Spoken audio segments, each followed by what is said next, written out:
Hello and welcome back to the Sabbath afternoon mission program.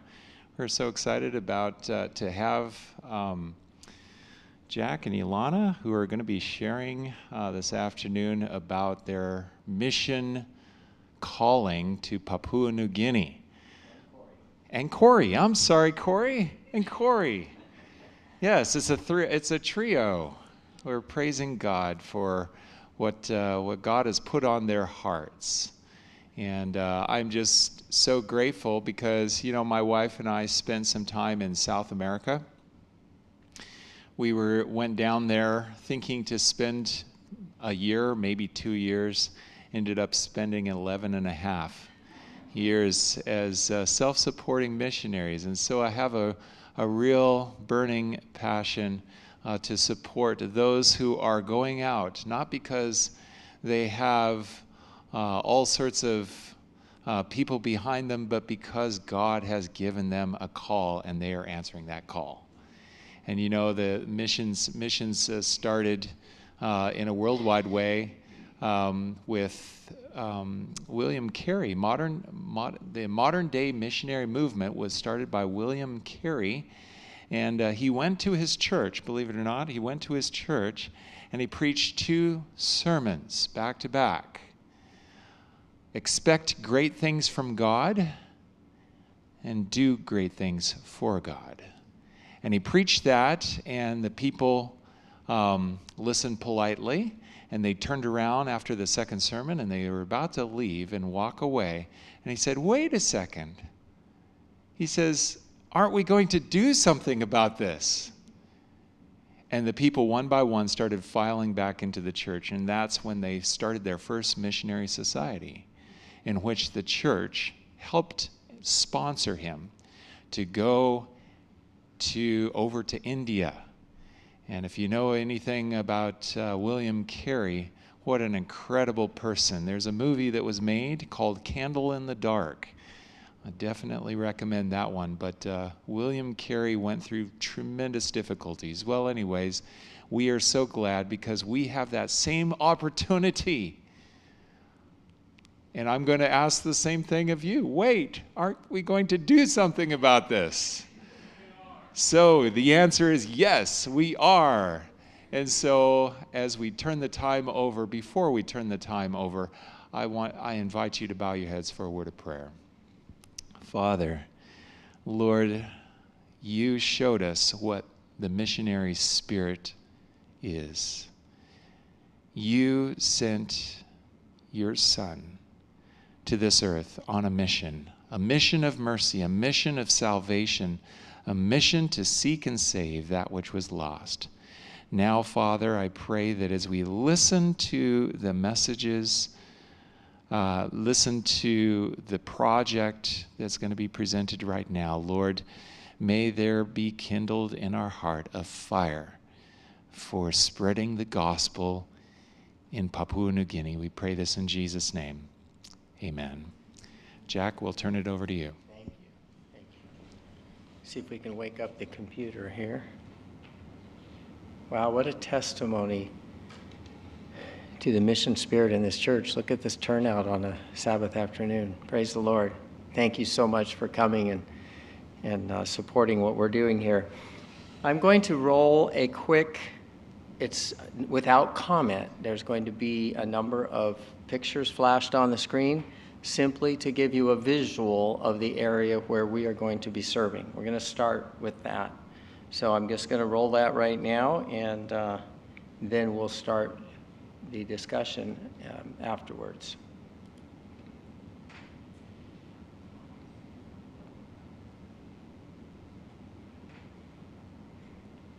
Lana, you could tickle the ivories while this is going. Wouldn't hurt anything.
So there you have it.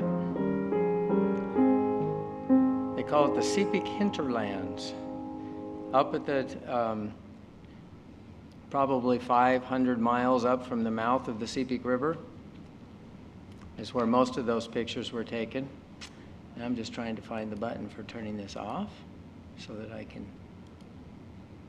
get it off of here. There we go. And we'll get back to full screen on this. There we go. So, just for your geography lesson for today, let's find out where Papua New Guinea is. I've had enough people ask me that I thought you might be interested. Papua New Guinea is 2.5 miles from Australia. You asked me how in the world is that possible? Well, I'll show you. We'll come in close here. And as I get used to the fact that Apple is backwards in the scrolling. Okay, this island right here that you see my cursor going on is 2.5 miles from this body of land. This island belongs to Australia, as does this one. And this is Papua New Guinea, the island of Papua New Guinea. Isn't that amazing? How close they are. So you can see those are all the islands owned by Australia. Sorry. If you've ever used PC and then gone to Mac, the scrolling is exactly the opposite on the map. So I always jump the wrong direction first. So maybe I should use my trackpad. But okay. So now let's zero in a little bit on Papua New Guinea, and we'll go to the Sepik River and show you basically where we were. This province that you see outlined here is the East Sepik Province, and this one is the West Sepik Province. And the Sepik River starts right about where this edge, you can see this ribbon of water.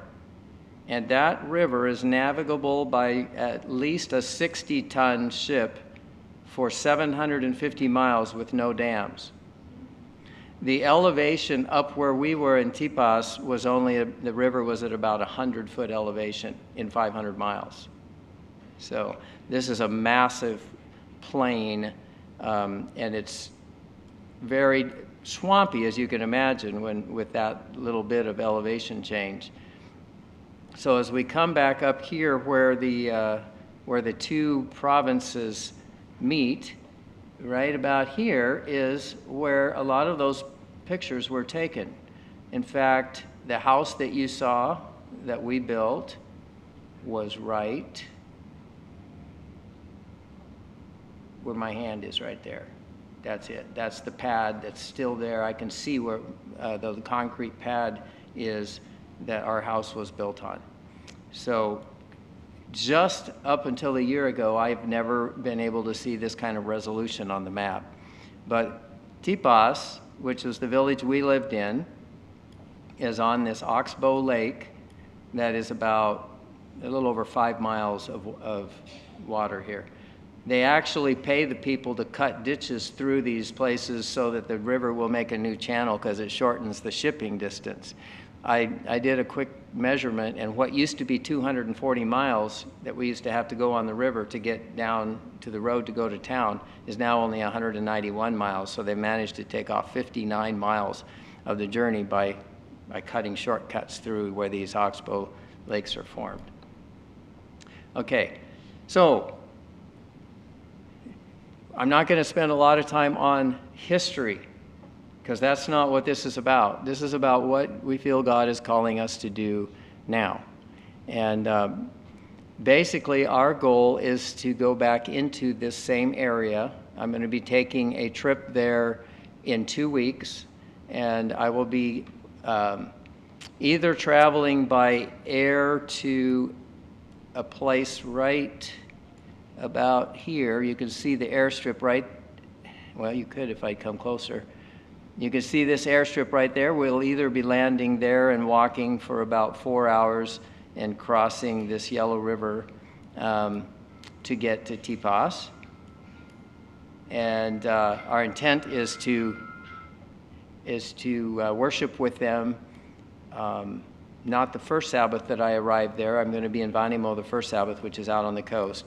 But the second Sabbath on my trip, I plan to worship in a very small, I'm going to say struggling, but I don't know because I have never been to it. I've only read 2 articles that even mention that there is a beginning Adventist church in the village where we were. It had not started before we left. We know the individuals who started it because we heard the story. There was an Adventist young man who was from the village that tried to get something going, but they sort of ran him off. And we had a chance to talk with him after we had gone up to the Highlands, and I was the principal of a school up there.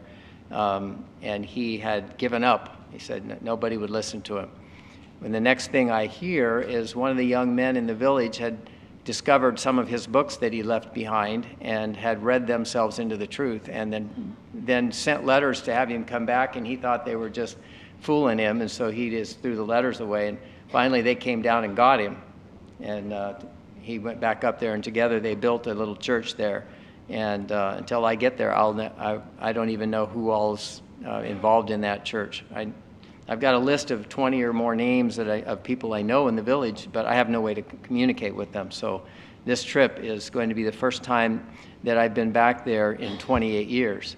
So it's going to be really exciting for us. And once I get there, I'm going to switch over to this map because it's in 3-dimensional. You can see this is that same Oxbow Lake. Sorry, if I call it a round water, that's the Pidgin vernacular, and I have to think to call it an Oxbow Lake. It's a round water when I'm in New Guinea. So that's what they call a lake, is round water. So this gives you a little picture. Right there's the village. We had created an airstrip. You saw the pictures of the work on the airstrip with all that sawing up of a 6-foot tree that had been laying on the jungle floor for 20 years, and we made lumber out of it and sent it down the river. You saw those pictures when they were flying by. That was right in the middle of this area here that we created an airstrip. Unfortunately, they let that go back to jungle right after we left because there was no purpose for it anymore. They didn't have money to pay for airfare, so no airplanes would come in, and they only had to walk 4 hours to get to where they could if they needed to. But as you can see, it's really beautiful there. There's a range of hills. The Sepik River goes right by, and one thing that's changed drastically since we were there are these things. What does that look like? Yeah, that was not there. And these are logging roads, and this is a shipping port right here. You can see a barge and a tugboat on the Sepik River, and that's all new. The exciting thing about that is that we now have access to villages that we never even dreamed of visiting from Tipos when we lived there. They were just, if it was 10 miles away and it wasn't a road, it was just very difficult to get there. And so we haven't been to a lot of the villages around that. The sad thing about it is they're just taking all of the trees, and the New Guineans get very little for them. The people that own the land here where the logs are taken from get very little benefit from that. I feel like my mic was off there for a minute. Okay. So Tipos is among the people called Namia people. And they have maybe 8,000 to 10,000 people in their language group. There's 831 languages that are active in Papua New Guinea, 12% of the world's languages.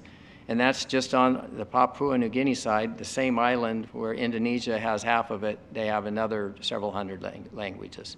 So it's the most dense area for languages in the world, from what I've understood. And most of the Namia villages have been very well missionized, you might say, by the Christian Brethren Church out of New Zealand. And the people in Tipos were very beautiful Christian people. And my biggest concern with them is that they don't know the distinctive truths that will help them avoid the deceptions of the last days, especially regarding the state of the dead, because they come out of a culture where they're very involved with their ancestors. And the neighboring people, the Amma people, which greatly interest me, and I'm going to talk about a little bit, and we're going to be visiting them when I'm there as well. I read a anthropologist article on them, and apparently when they go hunting, they talk with who they believe are their dead relatives, their ancestors, who then give them some magic to help them successfully carry out their hunt. And so when you are coming out of the culture that is so deep in spiritual realm, what am I doing that's causing my mic to cut out? Should I put the antenna up here? Because I notice it cuts out in and out, right? Let's try that. Okay. So I'm very concerned about that. My first exploratory trip is to, first we'll visit Antipas and see what the situation is there. There's a very young fledgling Adventist church there that needs help and support. But the Amma people also very much interest me, and the history with them is in 1960 there was an Adventist missionary that came to their village, and we don't know who they were. I've never been able to find anybody who knows the history. So it probably was a missionary from Australia, since most of the mission, Australia was taking a very big interest in Papua New Guinea and sending missionaries up there. That was the time of E.L. Martin and the book I Saw God's Hand. Some of you probably read that. But there was an Adventist missionary there. They built an airstrip in Amma, and they... I don't know how long they were there, but if you build an airstrip, I know how long it took us to get ours close to ready, and it was over a year, so they were there a while. And there is a story on the AFM website about Dale Goodson going up there and talking to a fellow named Michael, who tells the story. It was his father who became a Seventh-day Adventist in the village there, but there wasn't a long enough term for them to really know what that meant. And so Michael grew up, his father basically said, we're Adventists, and so they were Adventists, you know. But then they had a Bible translator come and spend time in the village, enough to completely translate the New Testament, so that was probably up to 15 years. And in 1988, that was published, the New Testament was published. And when the translator left, he told Michael, who was a young man at that time, he said, Michael, take the tin roof from my house and build a Seventh-day Adventist church and start preaching. Well, Michael was like, how am I going to do that? I don't even know what they teach. I'm not an Adventist. And the translator looked at him and says, take this Bible and preach from the Bible. And then let the church, the Adventist church know, their headquarters know that you want a pastor, and ask for somebody to come and help you. So that's what he did. And, you know, the next time that there was an Adventist missionary interaction, it was AFM sent a young couple, but I think their last name was Christensen, John, and I don't remember her name. They were members out at Eastgate for a while, and they went to Amma.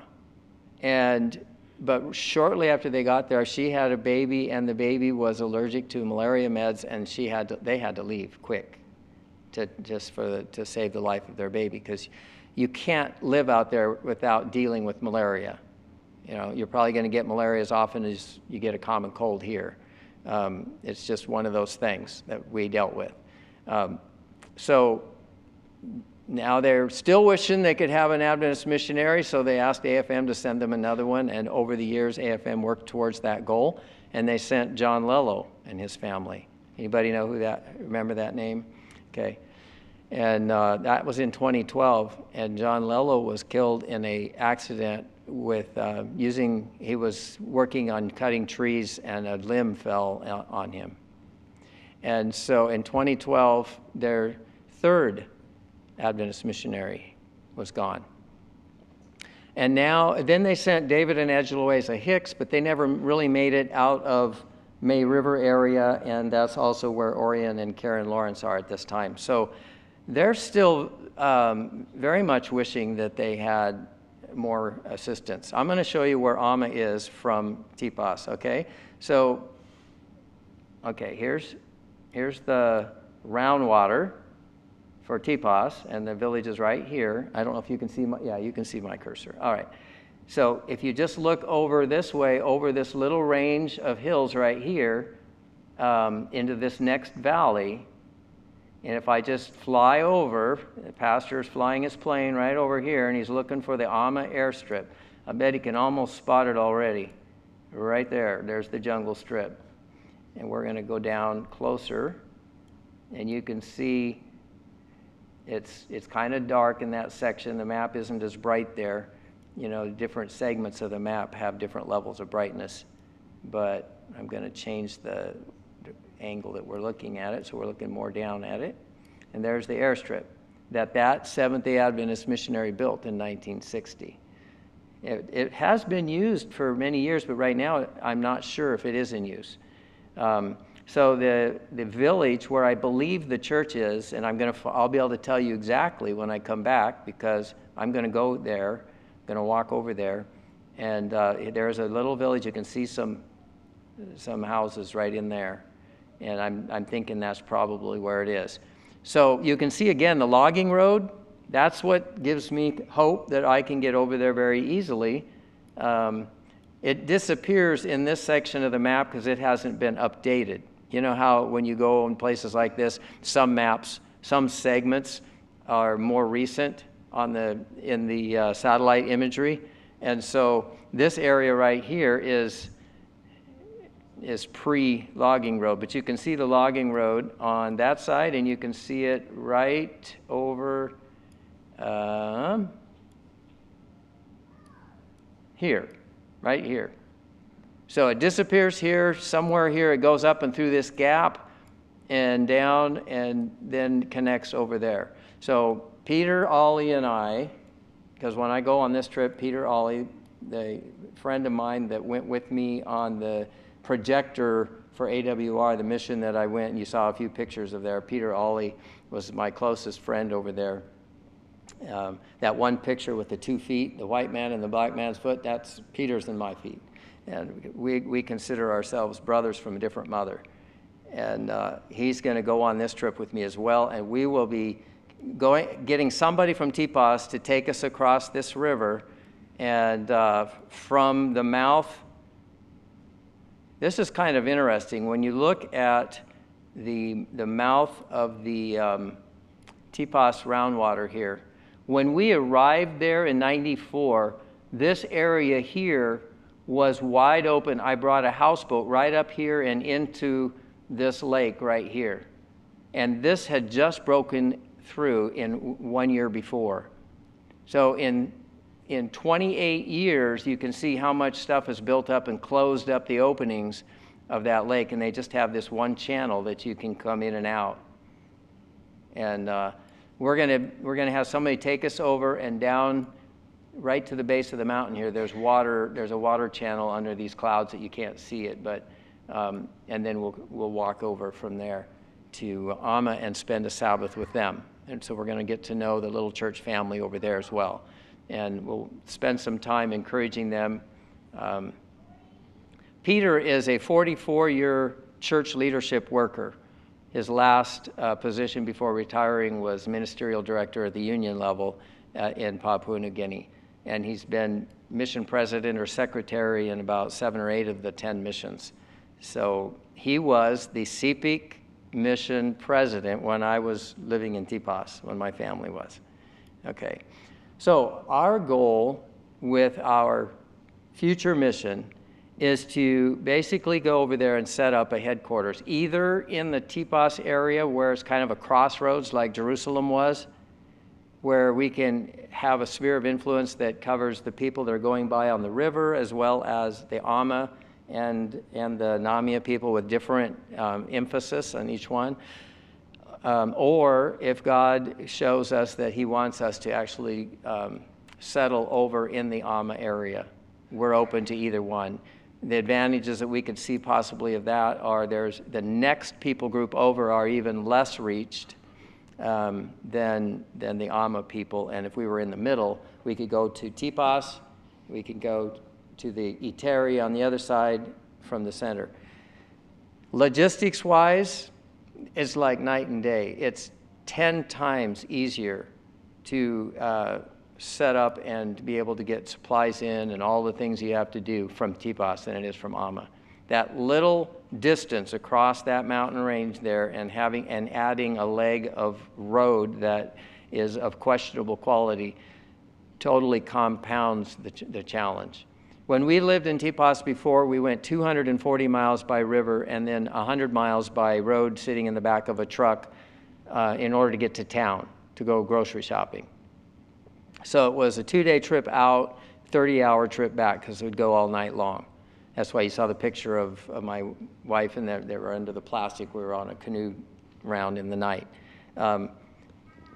Currently, some new developments have opened up travel. So if you go up the river upstream about 60 miles, there is a road that comes out from the coastal town of Vanimo.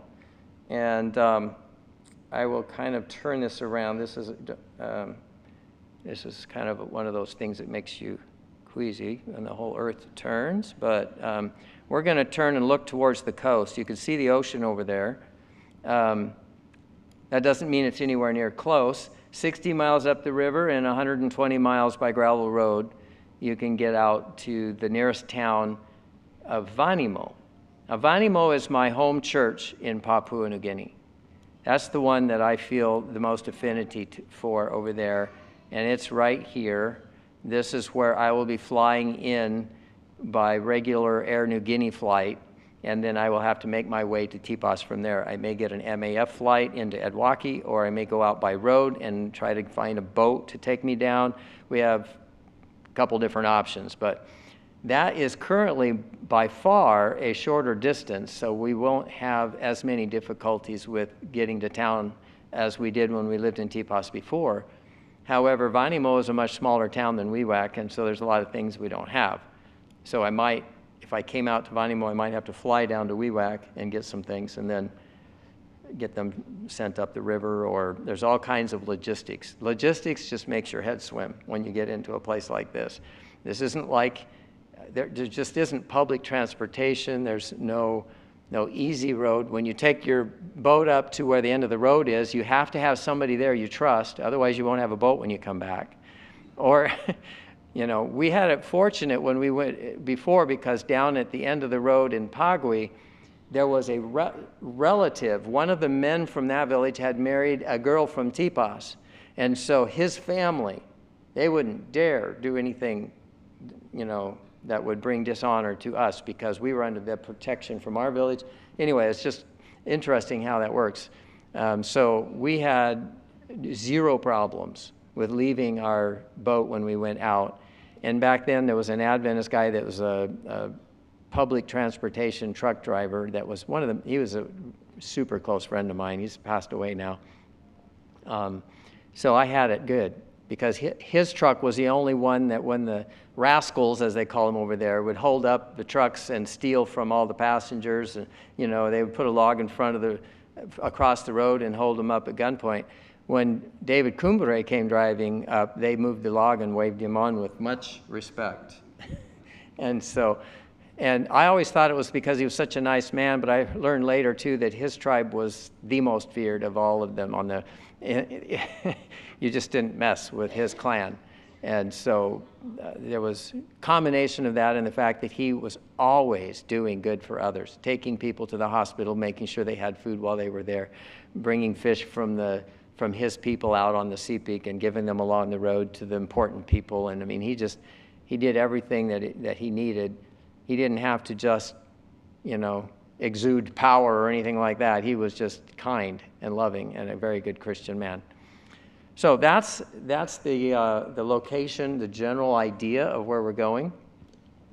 We're going to talk now about our mission and what we see as that God is calling us to do there.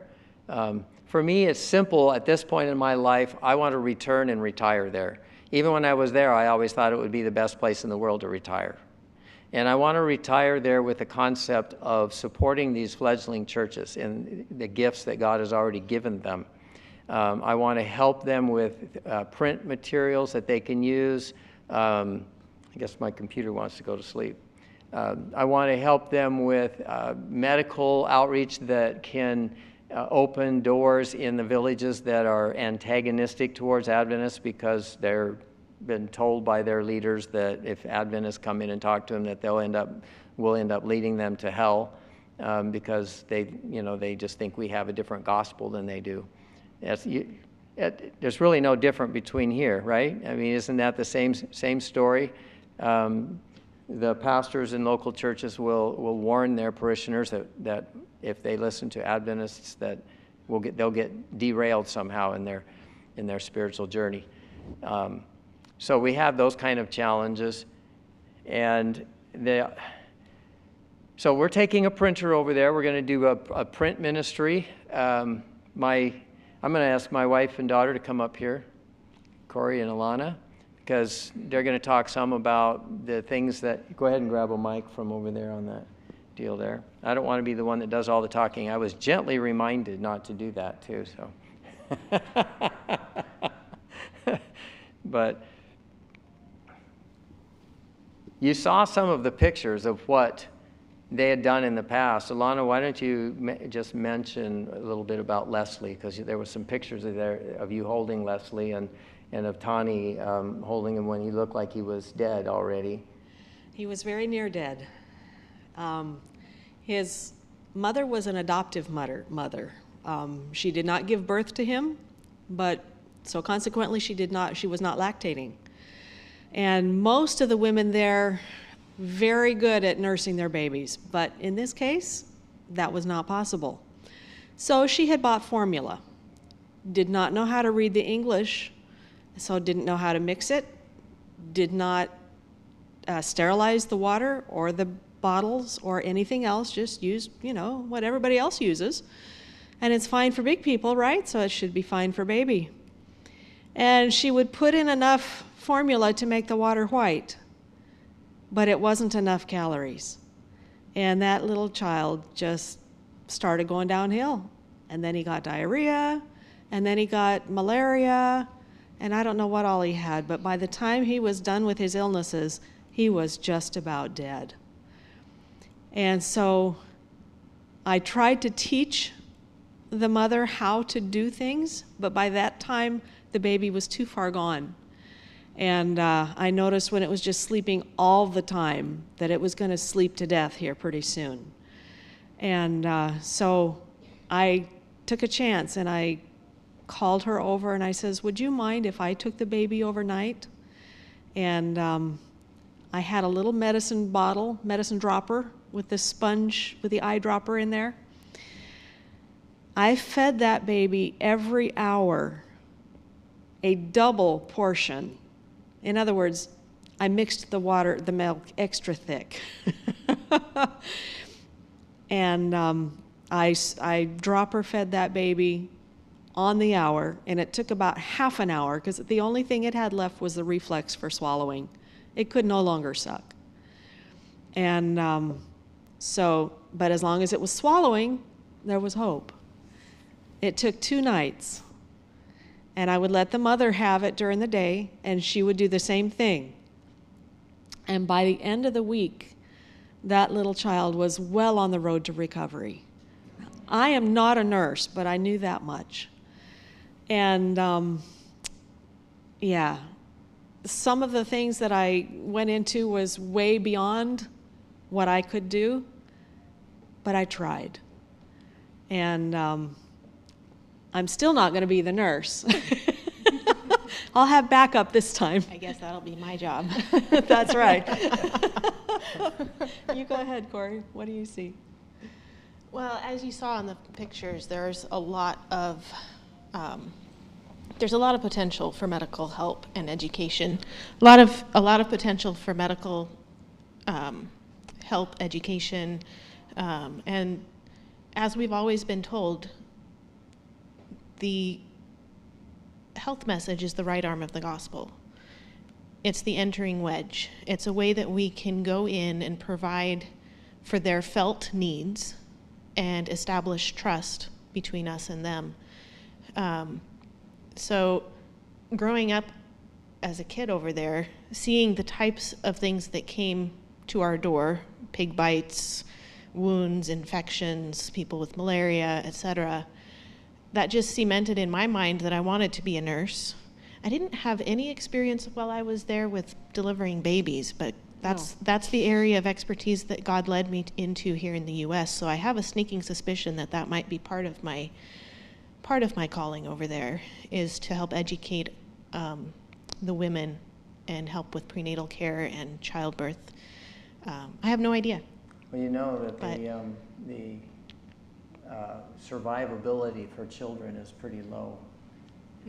I know at one time, Trevor Robinson, the pilot, used to tell us that there was 60% death rate among children that didn't survive until they were, so they don't give them a name until they're like 2 or 3 years old. They don't want to waste a name unless they're going to survive. Yeah. So simple education makes a difference. Now, it's improved in some of these places, but in others, it's not much different than it was when we were there. Yeah. So I think one of the trips that I made in 2011, I met the actual aid post orderly from TPOS. And I said, oh, there is one in TPOS now? Because there wasn't when we were there. Before. We sort of were it. And she was out, but when she was out in town, of course, there's nobody in the village, so that means they didn't have any kind of help. So one of the things that we had talked about, you know, some of the things we can do that'll give us a opportunity to visit the other villages that they're all going to be interested in, had to do with, you want to share that? Yeah, there's tools and equipment that you can get to be able to provide eyeglasses, do eyeglass exams in the villages that are portable, and you can actually create your own lenses, and all you need is supplies as far as the frames and whatnot, and you can if we ended up going that far, that would be very expensive, but as far as we're thinking more along the line of them collecting all of their old glasses, and then for less than $90 you can get an optical tool that will read the prescription in the glasses, in the old glasses, and then we can compare that with what we find their prescription is, and we can match your old glasses with somebody over there that doesn't care how fancy they are, female, male, they don't care if they can see, you know. One of the funniest things that you girls would enjoy is when a bale of clothing comes, they don't care whether it's a women's blouse or a men's shirt. If it fits and they like the color. Yeah, Alana left a really nice blouse, and our little missionary guy, David, he's not little, he was tall, but we met him later when we were teaching in the Highlands, and we flew down with my mother when she visited to visit the Sepik area, and he was wearing her blouse, beautiful flowers on it and everything else, and he just thought that was the nicest shirt that he'd ever owned. So you can send them your beautiful pink-rimmed glasses with whatever, and if it's the right prescription, they're not ashamed to wear them. So those are some of the things that we could do. Another area that we thought about doing besides the medical, well, you had mentioned too also if you could get some training in something that you'd like to. In the medical. In the dental realm, the ability to pull teeth would be very much appreciated by the people there as well. Now, I remember you when you were you weren't high school yet. You were 8th grade. Well, I'm talking about when we were in Sutherland, and yeah, I know technically you were 7th, but yeah, you were an 8th grader. She was in my room, so I can say that. I was her teacher. But we took a mission trip back to New Guinea with a group of doctors and dentists and Jerry Potzer as a preacher. And our family of 4, every team that flew out from Goroka made sure one of us was with them because we knew the language. And if somebody said anything about their aches and pains, we didn't bother to tell them what they said. We just said, give them albendazole or give them chloroquine or give it, you know, because They have malaria. Because we've Oh, been they so have used worms. to doing that. But Corey was the one who would hold the head while the dentist was pulling the teeth. You know, she was the headrest. While their head was back, she was their headrest pulling the teeth, and she was paying all kinds of attention to every detail. She was so interested in that sort of thing. So she knows what it's like, and she's also proven through several other stints in mission work in Venezuela, Peru, Bolivia, that she doesn't get sick eating the foods from the when you go to the markets. Or drinking the yeah, water. And she's the barefoot girl in the village because she grew up, I mean, she spent quite a few years I grew up as the barefoot girl in the village. so she's made for this. So we're a team. And I asked Alana, I said, what do you see your role is? And she goes, well, I am going to assist Corey. I am going to work towards finding the best ways to use the foods that grow there. I'm going to work towards growing more things so that I provide good quality meals and that I can teach the other ladies how to do that and all that kind of stuff. Tell me what you were... I basically have the gift of helps. Yeah. Amen. And so, you know, I don't really see myself in a leadership role necessarily. But if there's a book that needs 50 copies of it, I can be one of the grunt people to get that done, get the stapling done on time. When Corey goes out on a call, I can go along with her and she'll say, go get me this, and I'll go get her that, and you know, that kind of thing. Somebody has to stay home and do the laundry. Somebody has to make sure that the household runs smoothly. But I also get to spend a lot of time with the ladies. And I also want to do some sewing for those people so that they have something special, not just somebody's old cast-offs, but something made specifically for them. And so... And you can teach them to do that. And too. I'll sewing circle. Well, my dream would be to someday have a little sewing circle and teach them how to do it. They'll soon surpass me because I'm stuck with having to have a pattern. And a lot of them can just go, oh, okay. And they'll just do it. I don't know how they do that, but anyway. So what do you need from them when you're doing your sewing? I have no idea. Material. Material. You do too. Patterns. All your old remnants, you know, and things that you think would be good in the tropics. Not just remnants. Send no. material. Yeah. A remnant usually means that there's That's about not enough. a fourth of a yard left. Okay. A third of a yard, maybe Yeah, half a little I yard. No. Dresses, a full-length dress is usually about 4 yards. Tops are 2 yards. So don't send anything less than 2 yards. I don't want to bother with making quilts out of 2-inch scraps. Okay? Yeah. Okay, They don't use quilts over there, by the way, so I won't be having to do that. You guys stay up here. I'm going to talk a little bit about... So what does it mean that the State Line Church is a supporting, sending organization? That's what I want to talk about next. One of the things that we needed was an organization that is our sponsor, to put down simply on a piece of paper that when we fill out our forms for our visas in the country, they see that there's somebody who cares. If we end up getting some emergency and we're stuck over there and don't have any way to get home, they know somebody cares enough that there's going to be something done about it. It just has to be on the piece of paper. In fact, if there's any concern about that, we'll probably leave some money in a fund here that could be used for that. Whatever, the point is that we have to have an organization that is backing us in the States, or we can't even get a visa. Okay, we'll also have to have one who's inviting us to come, and I'm going to be working that on this trip. I have a friend at the union office who's the secretary of the union. I have friends in many different areas. I'm going to start at the local church in Vanimo because I'd love to have it be another local church. That's the coolest thing that I could think of, is this both sending and inviting organization being a local church. And then I want to connect you guys in some way so you get to know them and they get to know you in some way. They're going to they can go and look at your sermons online. They probably don't have something that you guys can go look at, but we might be able to take some videos and post them in a way that you guys can kind of get to know some of your sister church friends over there in the Vanimo church on the coast. And of course, the little churches, we're going to both be, we're all going to be interested in how they're doing in their struggle. So our purpose here tonight is not to talk about money. It's just simply to talk about what kinds of things can we see that would be a way that we can team it. We've talked about a couple of items already, glasses and Bibles and material and things like that.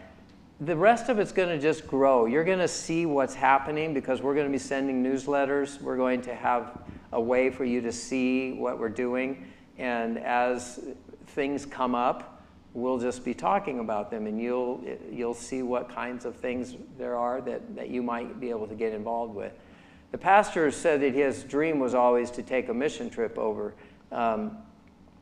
My guess is that isn't going to happen. If it does, it's not going to happen very often, because the cost to go over there and get all the way out to where we are is very prohibitive for these kinds of mission trips that churches take. You would probably have to raise pretty close to between $4,000 and $5,000 each to make a round trip. That's about what it's going to cost me on this trip. Just the one leg from Seattle to Port Moresby is about half of that. And then I have to get from Port Moresby over to Vanimo, and then I have to engage vehicles and boats, and then you're talking more along the line of paying the entire cost of those vehicles. I know it used to cost me just for fuel $500 to go to town and back. So those kinds of things, the costs just start increasing. And if you were to try to bring a group out there, you would find that to be so it's not likely. However, we will always welcome anyone who wants to travel over there. We'll find a place for you. We'll be building a simple house. You saw the house that we built. It had everything we needed. It kept the mosquitoes out. It kept the snakes out and the rats. It was very well sealed off and screened in. And we hid the fact that it had a metal roof and a nice water tank in the back for our main water source by having the locals put the thatch all the way around so that it looked more like it belonged in the village. I probably will do something quite similar to that. We may not do a two-story. I have to think about, 10, 20 years from now, as I get older and older, it'd be nice not to have to go upstairs if I didn't need to. Our goal is to go over there and live and just be there and do whatever the Lord gives us the opportunity to do. I'm going to open it up for questions and that we can address, and you can address any one of us with your questions. Because I could go on so many bunny trails here and keep you here all, I don't even know what time it is right now. It's 5. Yeah. Well, you mentioned materials and so forth. So do we bring that to the church here or where? We're going to have a point person here that's offered to be the one who's sort of the head of the committee. And so that's going to have to be worked out by the church. What you're going to have to do is find a way to economically ship things. And we'll provide an address in Vanimo, because you can't ship it to us out where we are. It would never get there. But whenever we come out to town, the church folk in Vanimo, Matthew Gemmel is he's one of the elders of the church there, and I talk with him all the time. And you will be able to communicate with him as well. He works for the Provincial Works Department, and he's on Facebook Messenger, so it's easy I do video calls with him. But the type of things that we will need, we will be putting in the newsletter, and like Bibles sometimes, and Spirit of Prophecy books. We don't want just any books. I mean, some really good books, yes, but we usually have to pay duty when they arrive. And so the ones that are like gold are the Spirit of Prophecy books and Bibles. Those cost such a lot of money over there. They would spend several months' income to buy a Bible. You think about that. You can buy one for an hour's worth of work or less here. So it's a huge difference. So I'm taking over 24 Bibles with me on this trip. But when we go, we have decided not to ship a shipping container. We're getting rid of everything, and we're going with what we can take on the airplane. So we won't be taking that sort of thing.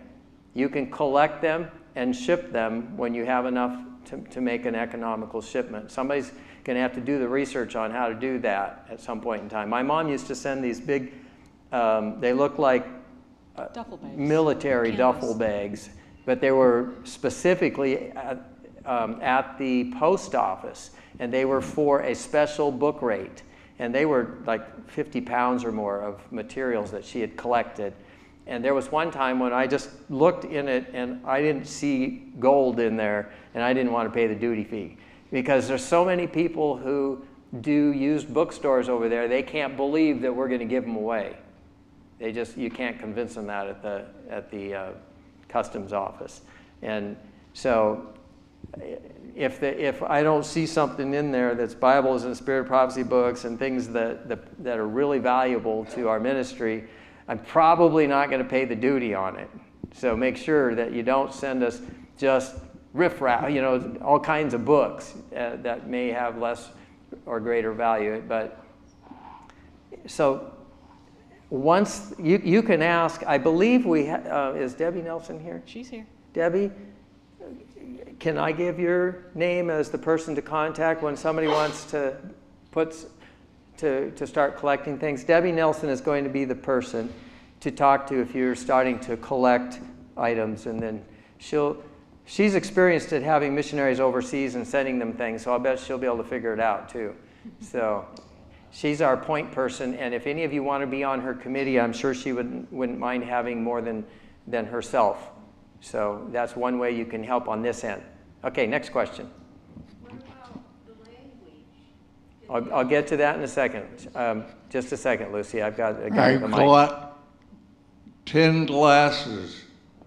Yeah. You know what? Bring them and start collecting them. Because if you have prescription glasses, there's somebody over there that's got that prescription, probably, or at least close. Lucy was the one that had a question here. Oh, you got some. Raise your hand, Lucy. She had a good question there about the language. Go ahead, Lucy. Yeah, thinking about the language, are there how will that work? Because most all the things we'll be sending will be in the English language. Beautiful question. Okay. Papua New Guinea, believe it or not, the official language is English. Everyone going to school is learning English. They've had a school in Tipos for 28 years. The year we arrived was the first year. There were 21-year-old first graders who are now leaders in the village in their 50s.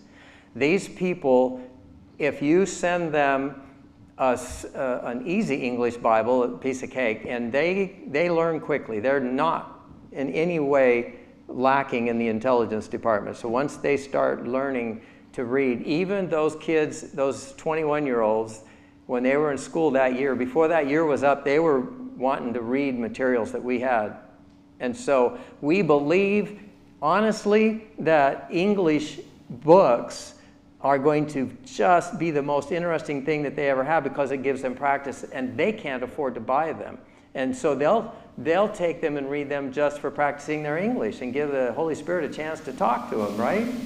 So I'm just thinking that we can't go wrong. And I know you can't send them pigeon books, and I know you definitely can't send them Namia books. I've only found a few of those online that I've been able to print out, and Amma as well. I've got some of their language material. I've got the New Testament in Amma that I can print out for them on my computer because it's online, free to download. But I have no idea. Even the Bible translator was complaining that the preachers didn't want to preach in the Namia language, because when they went out for training, they were trained in Pidgin. And so they were thinking in Pidgin when they were preaching, and so they had a hard time. The Melanesian Pidgin is the lingua franca, but they move very easily from that into English, because it's 80% of the words in Pidgin are English. And so anyway, hopefully that answered your question. There's Yes. somebody with the mic. Back there, yes, Helen. Regarding fabric, with it being a tropical area, does it need to be cotton? I mean, do polyesters have major problems? I wouldn't know. That'll be fine. But I did go down to the fabric store in Port Moresby. It was a department of the big department store. And a lot of what they have is rayon. But, you know, I think anything goes. I'm taking stuff with stretch. I'm taking some stretch fabric for, you know, for us. So it really doesn't matter. Whatever you would feel comfortable wearing on a 90-degree day, it's pretty much going to work. They're both wearing Mary blouses from New Guinea. They were purchased over there on their last trip. Gifts from Ruth Ollie, right? Yeah. And so you can kind of get an idea how the material is pretty thin because it is warm. It's warm. And humid. Very humid. So I have a question for communicating with you. How far out will you be? Will your cell phones work? Excellent question. We're going to have internet. Yeah. I will be purchasing the equipment with a large dish for satellite internet that they sell in New Guinea, not Starlink because they're not there yet. And so you will communicate with us through any of the online things like WhatsApp or Messenger or any of those. If you ring us in Messenger, it rings just like a telephone. I mean, that's how I communicate with Matthew Gemmel and Vanimo.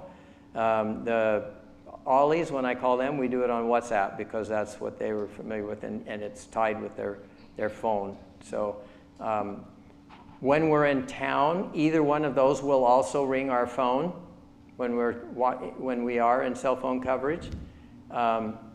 So it works either way. We should be able to get communication, and it will ring on our phone when you call us. Just make sure you look at the time. We're 17 hours if ahead you call of you me on over Friday there. night, you might be calling me right when I'm headed to church on Sabbath. Yeah, Andrew. So I know you mentioned there are a couple airstrips here and there. Are there any organizations already in place that you can use as far as aviation goes to help speed things up, or would that be something that you'd have to build from the ground up? I'm not clear on what you're asking as far as we can get a flight in. MAF will fly us. I mean, they have regular service to Edwaki, which is the Namia government headquarters, and that, if any of you remember my children's story about the time that at Edwaki, their radio wasn't working, and there was a lady that was preeclamptic and was going to die that night if we didn't get a pilot in there. Okay, that was Edwaki, and I had gone up by boat up the Yellow River, and it took me 3 or 4 hours because of how low the water was. Normally you could, I got back with the Lord's help in an hour. Okay. But you can walk to that same village if the water's low. You can walk. You saw the pictures of wading across the river. That was the Yellow River. Go on and walk to Edwaki, and it was up to our knees. Okay, I have swum across there when I wasn't sure I was going to make it when I was halfway across, and I hollered to Alana and Corey not to attempt it, and they went down to another village, and I managed to make it across with the Lord's help. Went on to the village and got a boat to come upriver to get them, so they didn't have to cross the river.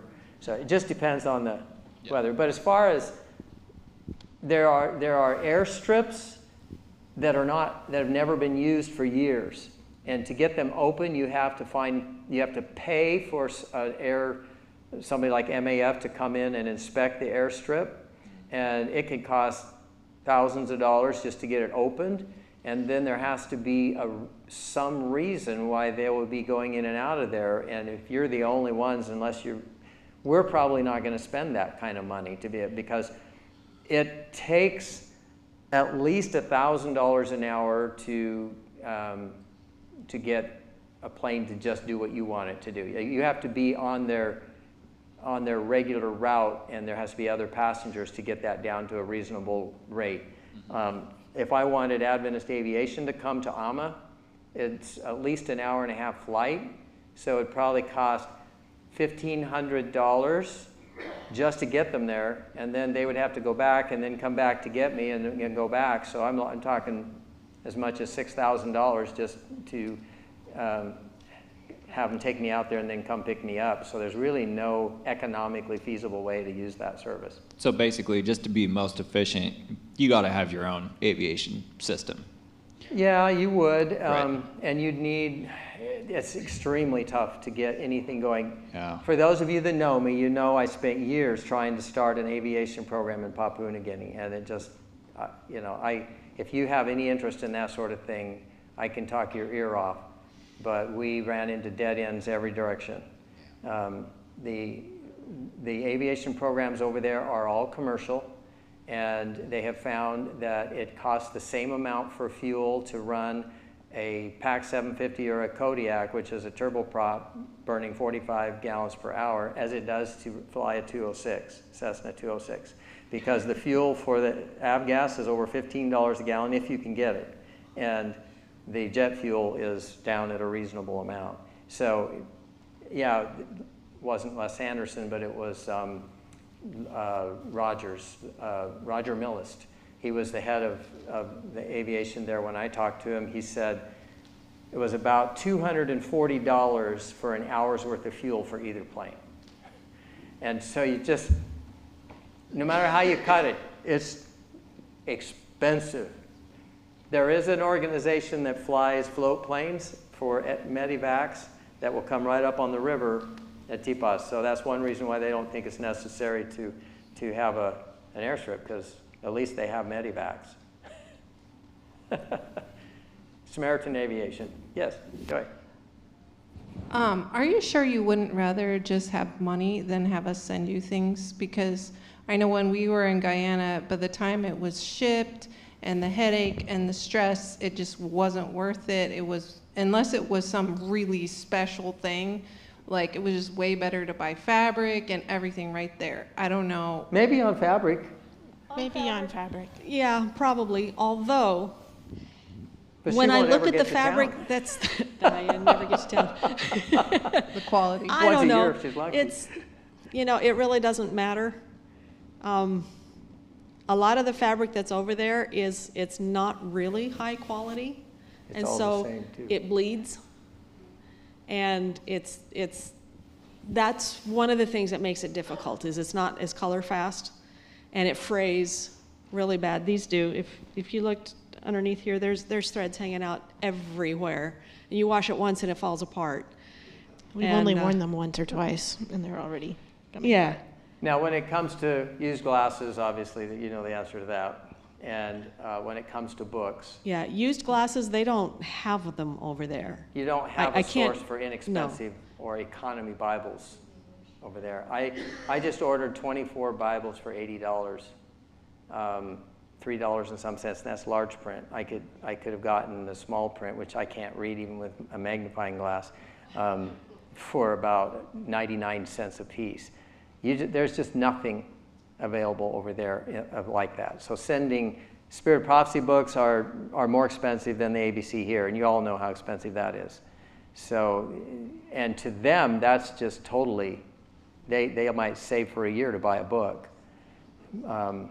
So, and the people that live in town, they have money, but the people out in the village where I'm going to be, they don't. I might be their only source. I can give them a few kina to help me with this and that and the other thing, you know. And so the money that they get comes from where, you know. Maybe they'll sell a crocodile skin to the buyer, and that could be worth several hundred kina. You know, so they do hunt that. But that was a really good question. Yeah. And there are things that it is much better to just get the money. But New Guinea is very expensive for everything. Probably fabric, that would be one that I would say, yeah. Yeah, it was a good question. It would be better to just get it over there. Anybody else? Yes, Mary. How do you spell AMA? A-M-A-H? Yeah. No, just AMA. The neat thing about all of these languages over there that have been dealt with by translators in the more recent past, it's all phonetic. They don't add any extra letters that aren't necessary like we do in English. It's not Jewish. Yeah, okay. Todd. Hey, Jack, so this is just a question. Since books are so expensive, is it even feasible? Do they have electricity to, for tablets or use computers so that they can do they have access to the internet at all? Or can they be downloaded? They don't even have cell phone coverage. They don't have, of course, if they had cell phone coverage, they could get internet. But they can't afford smartphones. They can't, that is very, very good in town. But when you get out where we are, they need the printed word. And there's nothing quite like holding a book. But we have used books. We're talking about the books that go through. I'm not asking you to go buy books. I'm just asking you, go through your libraries and pick out the ones, that you don't need anymore because you're using a tablet or whatever reason. And the Spirit of Prophecy books and Bibles, even old Bibles, they don't mind if you've colored them all up, if you've done all the underlining, you're ready to start with a new one. I gave my Bible to somebody in the prison, and he was converted reading that Bible and went home to his village. That was one of the times I was in Vanimo. One of my friends there was a head of a prison ministries, and he told me the next time what that Bible accomplished, and it just lit me up. I'm like, wow, we need to give more Bibles because you never know. Yeah, excellent question. Thank you. Joan. I was just curious a little bit more about the food that you guys will be eating there. And then also things like charcoal or, things like natural medicine type things. Is that stuff that you would have a need of there? Or I don't know if you could explain a little bit more about that area. I'm not sure, but I think they have places that make the charcoal in New Guinea that we can get. There's also ways to educate them on how to make their own activated charcoal. Yeah, especially if there's coconuts. And when we were up in the village at Deepos, they didn't have coconuts.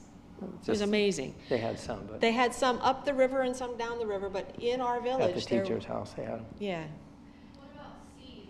Like, could you use seeds, or do you have to figure out what will grow? I believe we're going to have to get our seeds in the country. I don't know how about when we try to get them through customs, that can be a challenge. We have to declare them, and they may or may not let them through. Yeah. But believe me, agriculture is a big thing over there. And I have two folk that were on my staff at the high school when I was principal that are very close friends, will be connected when I'm there. Bob was my farm manager, and his brother is knowledgeable on all kinds of medicinal herbs. He knows every tree, and both of them helped me through my last trip there. I had an infection. One of them found a leaf that took care of it, and the other one was giving me stuff to drink and eat when I had, So these people, I'm going to have them come up and help us get things planted in the village, the moringa tree and all learn of these as much things, as we can from them while they're there. And we're going to learn how to utilize those in helping people with their health as well.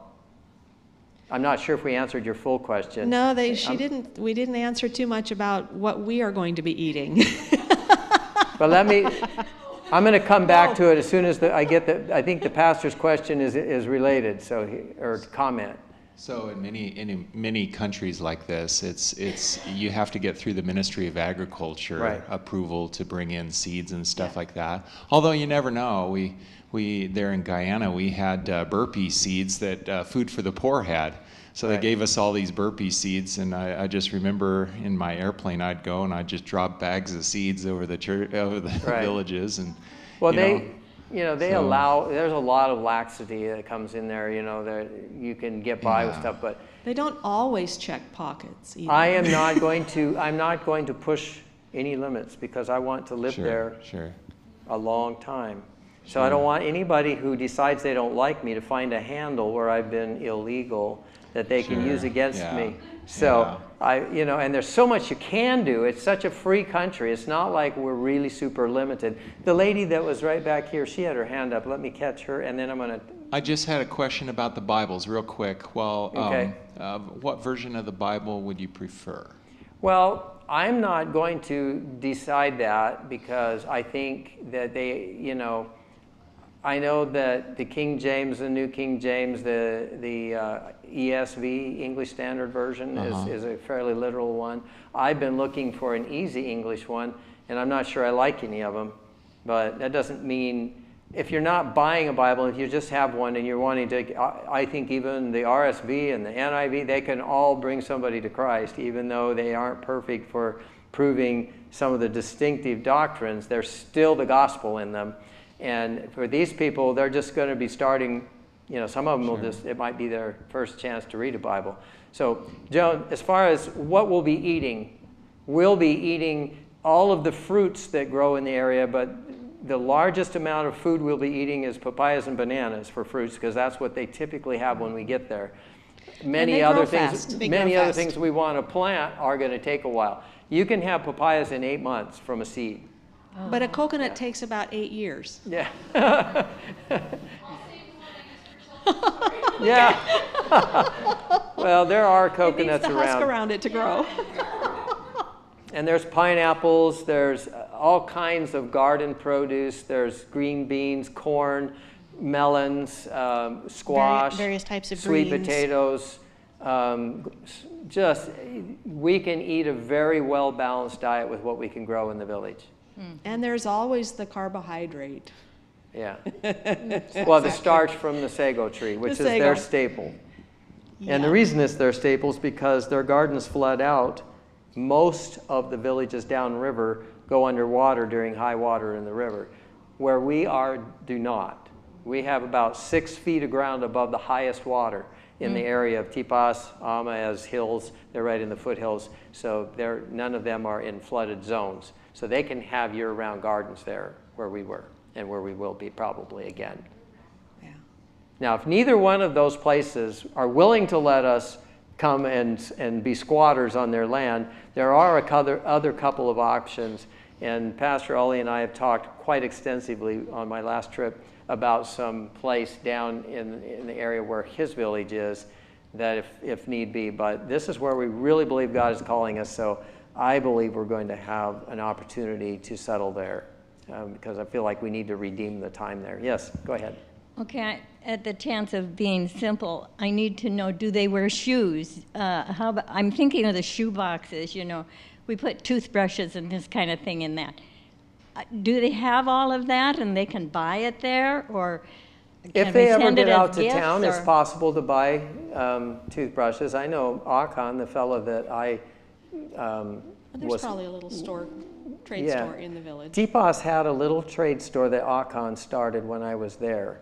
And it had fish hooks and flashlight batteries and, you know, the very tin fish and rice and things like that they could get, some biscuits, what they call biscuits. They're little cracker-like things. They probably had toothbrushes. I don't know. I saw Akan brush his teeth, so I know that, you know, but most of the people don't. They're always chewing betel nut. That's their toothbrush, and it just leaves their teeth nice and red, and they're spitting juice. And it also eats their teeth. Yeah. A lot of them don't chew betel nut. Akan didn't. He was very clean. But to answer your question about shoes, no, they don't wear shoes. They might wear the flip-flops, you know, the Zoris, flip-flops, whatever you call them, that you go between your toe and they have something under. If they're wealthy enough or have been to town and been able to get something like that, they might have those on. But otherwise, even my farmer up in the school I was principal, he was always barefoot. I don't think there were any shoes that would fit him. No. Okay. There's one up. Joy has another one. Question. Are you going to have a separate budget for your family versus your project expenses? That's a good question. I don't know how we're going to handle that exactly, but I'm thinking that most likely we're going to try to at least account for them separately in some way.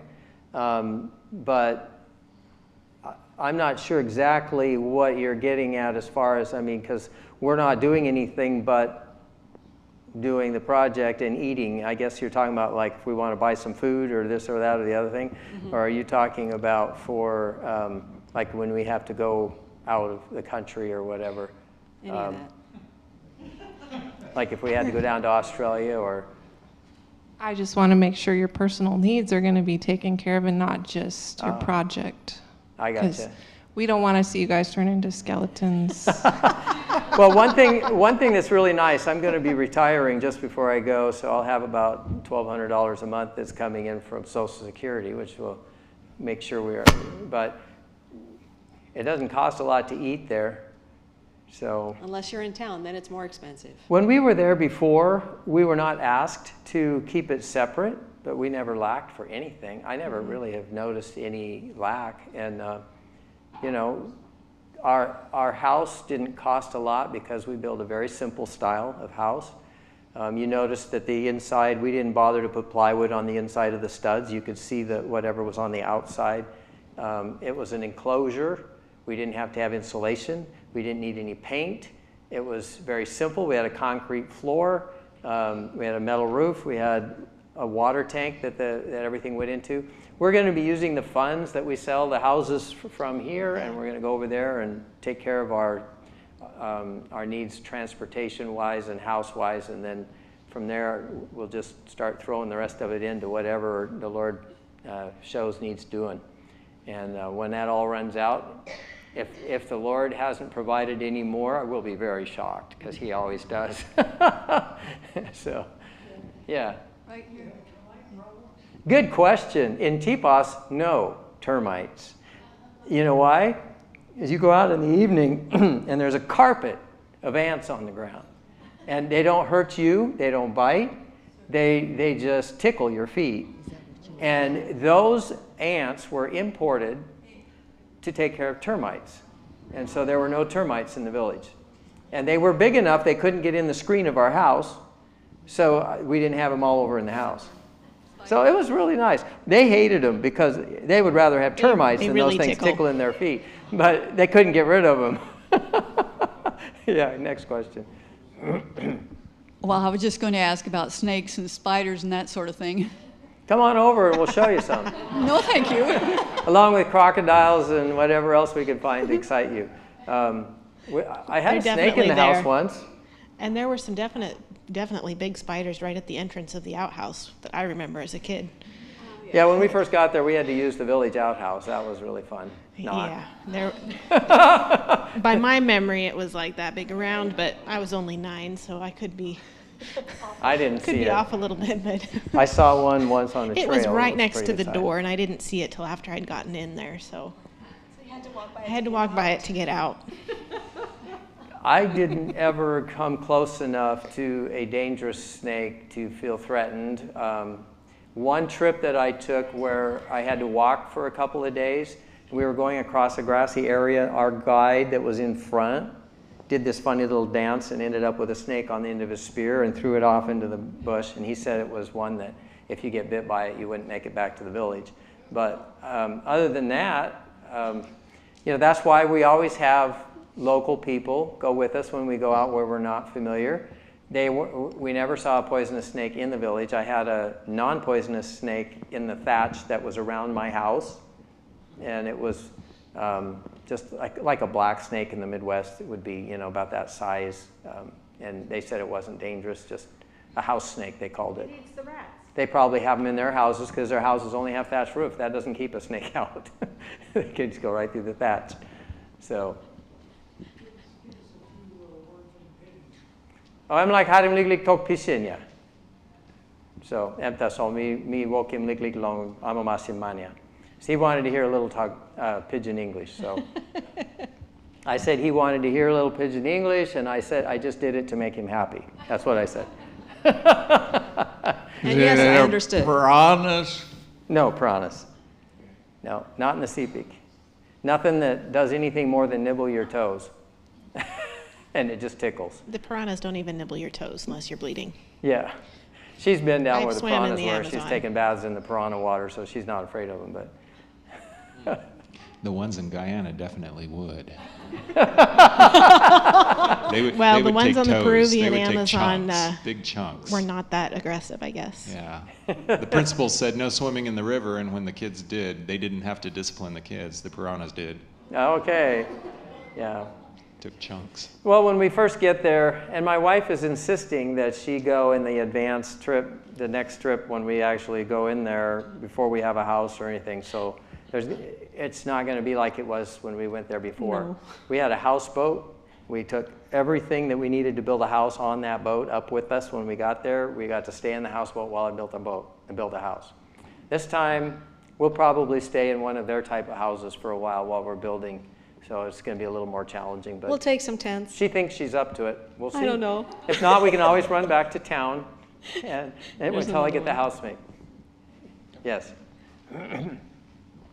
So it's not rude if any of you need to go. It is going late. So please don't feel like you're making me feel bad if you have to get up and leave, because I will stay here as long as people still have questions. Okay? So if you need to go, feel free.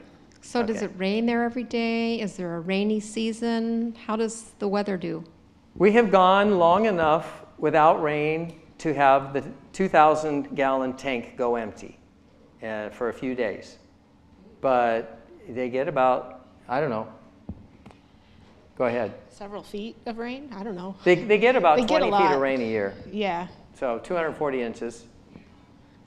It rained. Huh? Well, that's really hard to tell. I never noticed a season. I noticed that one dry spell, but they always say, they say, wow, this is quite the rain. Yeah, time blowing in. It's that time. It's time for rain. And yet, it always seemed to be, whenever it rained was when it was time to rain. And whenever I never it was dry, it was because it's the time for being dry. I guess I never really figured it out. I do know there is a time that tends to be less rainy, but you still get enough to keep your rain barrel full, and that's the only water we have. The only pure water we have. Because the other than water the coming river. down the river is like chocolate milk. And so you put it in a bucket and you let it sit for a week, and you might have the sediment settle out to where it's almost clear, and then you could filter that if you needed to. We It's were go ahead. getting ready to do that on that one dry spell where our tanks were about empty. And I also had to take my laundry down to the river and do it down there, like all the other normal women did. I usually had a machine. I could do it with clear water from my tank. I was really spoiled. Ever tried to get Whitey Tidy's clean in the in chocolate milk? John.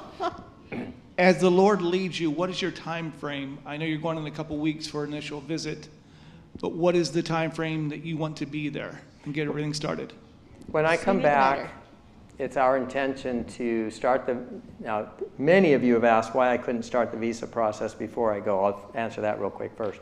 I can't be in country when the visa applications go in for our long-term visas. So we won't start the long-term visa application until I get back. And then we'll probably pay to have them expedited.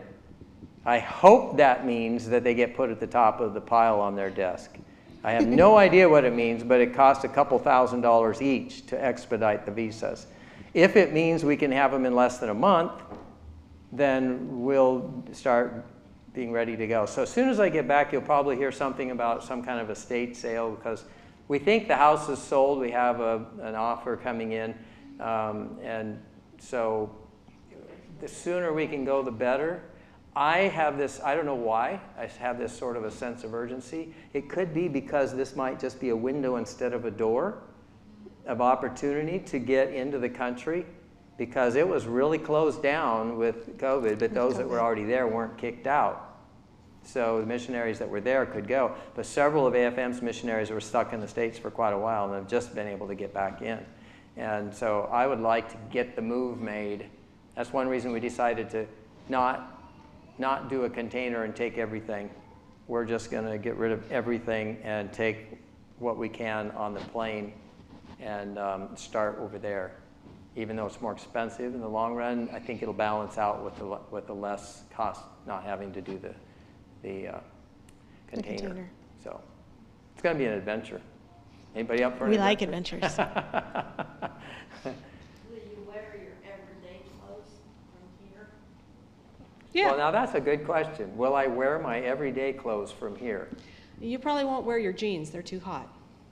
Oh, is that what you're asking? Like, what will I wear over there? I will wear shorts because your legs are always sticky with sweat. And so, but when I go to church, they do go out there in the village. They do wear nice, the best that they can find, shorts and a collared shirt, you know, hopefully short sleeve, to church.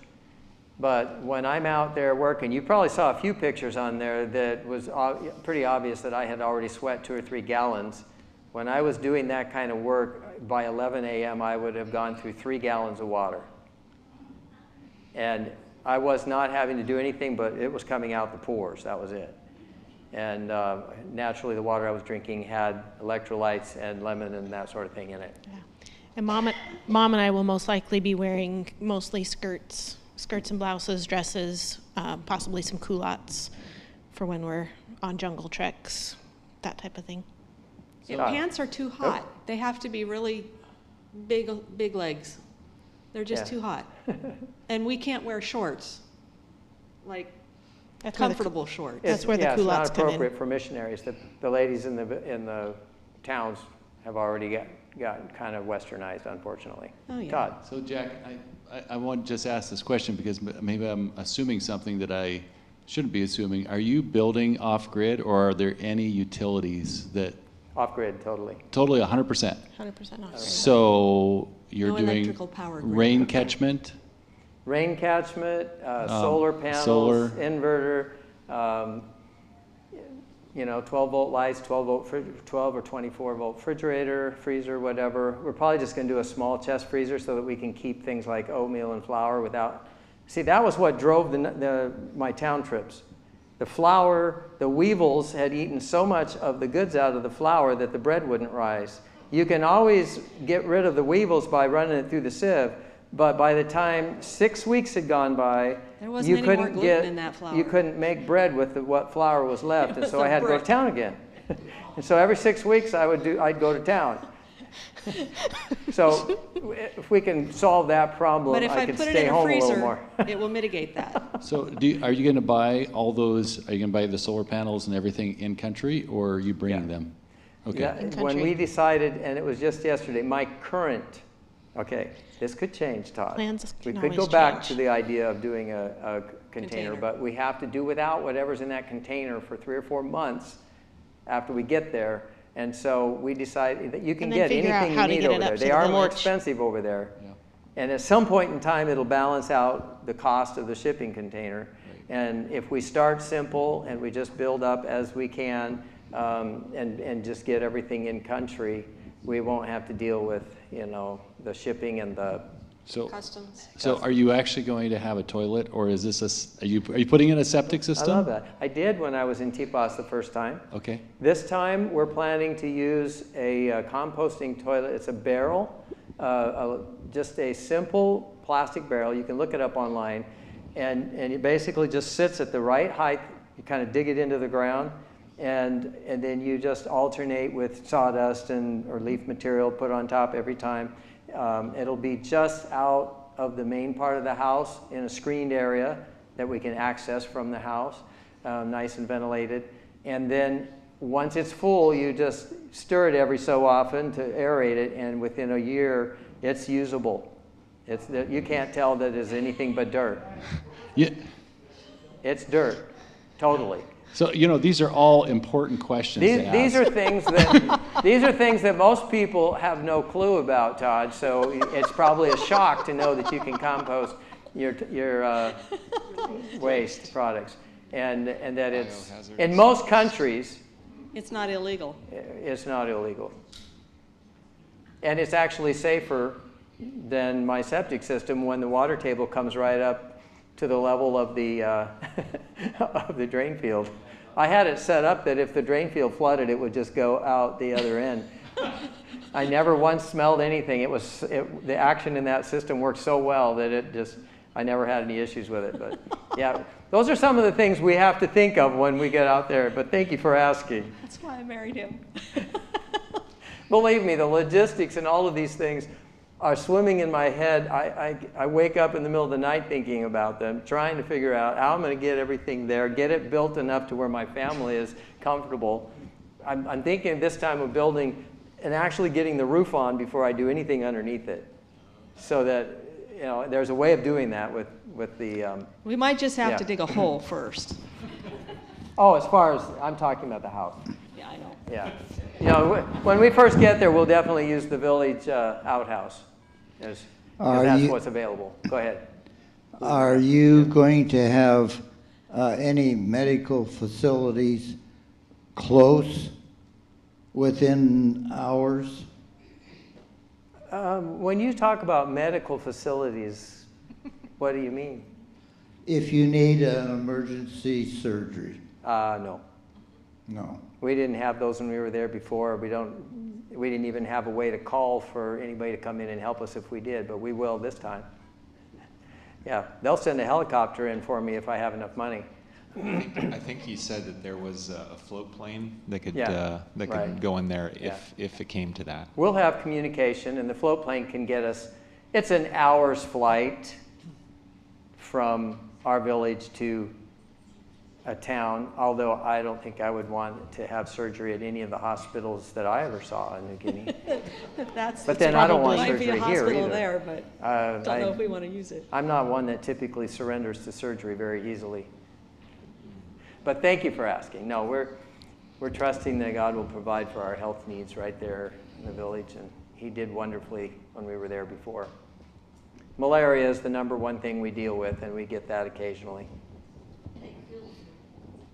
They have them there. You can't take them from here because you can't get malaria meds here unless you get a prescription. And you have to have malaria to get it. And I'm not about to do that. And they'll take several days to test you Over just to there, it's verify easy that to it's get malaria actually... medication. Just the aid post in the village will give it to me. When we were there before, the clinic in the government station 4 hours walk away would let me have all the meds we needed to dispense. We were dispensing all those meds to people in the village, so they were easy for us to get. Okay, anyone else? Thank you guys for being willing to sponsor us and to be such a support. What we need most, you know what I'm going to say, right? Yeah. Prayer. I need your prayers, especially on this trip, that God will open my eyes and lead me to the exact spot we need to settle. Because we felt Him call us to this area, but I don't know, you know, there's Multiply, there's Tipas, there's Ama, there's Ayambai, there's all of these places where we've had contact in the past, and we're looking for, we want to be where we have the largest sphere of influence and where we can live. We don't want to live so far above them that we set ourselves apart in a way that it spoils what we can do, and that they're more interested in having connection with us for what we can do, you know, to help them get ahead in life, you know. We want them more to be interested in the spiritual side. The health side is what's going to be what draws them to start with, if there's no other thing. And our little churches there are going to benefit. We're not going to come in and take over, because they have individuals that have already gotten started. We just want to be supportive and ask them what they need and see if we can help them. And once we get those kind of requests, we can pass those on if there's something that you guys can help with, and especially what you can pray for. And we're hoping that at some point in time, you know, the 10-minute segment for Church and Mission, would you be okay with us coming on there and giving you your 10-minute Church and Mission live from one of those places over there where we could step outside and actually give you a little panorama of everything? Would you like that sometime? Yeah. Also, I'm thinking for the children's division, we'd like to write children's level stories of some of the children in the village and things that in their life and what they're going through, and maybe one of them that chose to give their lives to Jesus, you know, and we could write some stories up and put some pictures with it, and it'd be in our newsletter that you could then use in your Sabbath school groups, and maybe even some children's stories that some of those that give stories could use. You know, I'm hoping we find time to do all of these things, but at first it's going to be like a black hole that we went into. One day at a time. Yeah, we'll be. Yeah. Well, one of the things that eventually you're going to all want to make sure that that your email address is something that we can send to if you want to get anything straight from us, that you want to communicate directly with us. Otherwise, you can just wait until it gets printed out and put where you can get, because I know when Debbie gets it, she'll make sure that you guys get to read whatever newsletter we send. And those of you that are coming from somewhere else, we also plan to have a presence on Facebook. Yeah, we'll have a Facebook page. I know a lot of you don't like to do Facebook, like but that's a great place to put out what we're doing. Anyone else? One more. Is Alana going to take something like a keyboard with her or something so she can... Yes, I can't live without it. Yes. I may not use it for ministry per se because they don't have that, available. Yeah. There's no power for other houses, but I will, even if it's, online and stuff. Then there's the trumpet and the flute too. They will be taking them. Yeah, they're going. That'll Absolutely. be a blessing. Yeah. So we won't be taking a keyboard. We will be getting it in Port Moresby. Yeah. Okay, because it's too big to put on the plane. The one I have currently is too big. It is an electronic keyboard, but it's too big. It's more of a digital piano, so it's big and heavy. But I've seen their music store in Port Moresby. They've got, they carry anything Yamaha sells, and they've got good stuff. So we'll buy it there. Then you're all set. Yep. We will have music. Absolutely have music. What about harmonicas and independent instruments? Do they have them, or could you bring them? They don't have them. I haven't ever looked for one in the It's an intriguing stores. idea, Connie. They might enjoy. I have thought about trying to start a choir over there. It would be challenging because in Tipas, their music was very monotonal. I mean, I went to their church and they clap and sing these kind of sing-songy songs. They don't sing, except in the Adventist church, then they sing our hymns because that's what they're taught,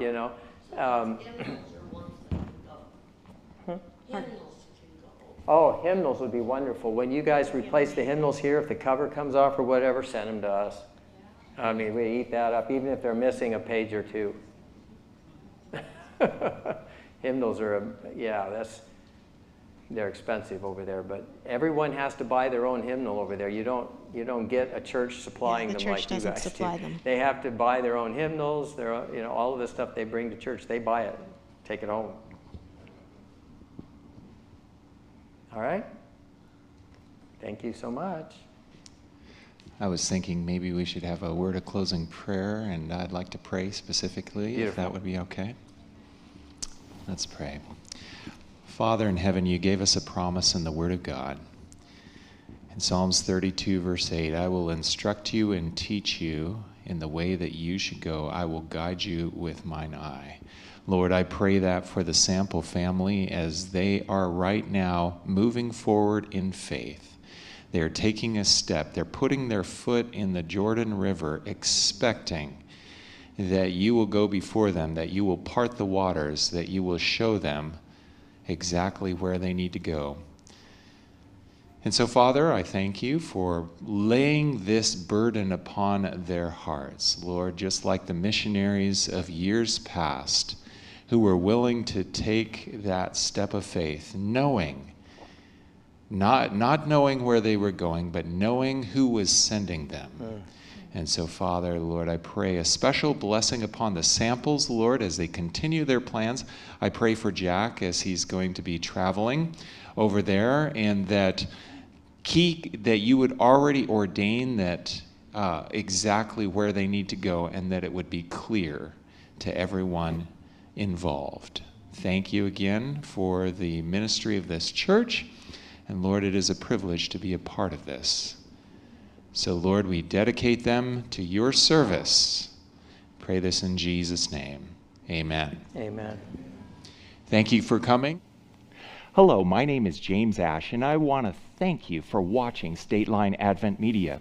If you like what you saw today, make sure and check out our content on YouTube, Rumble, Facebook, or Gab.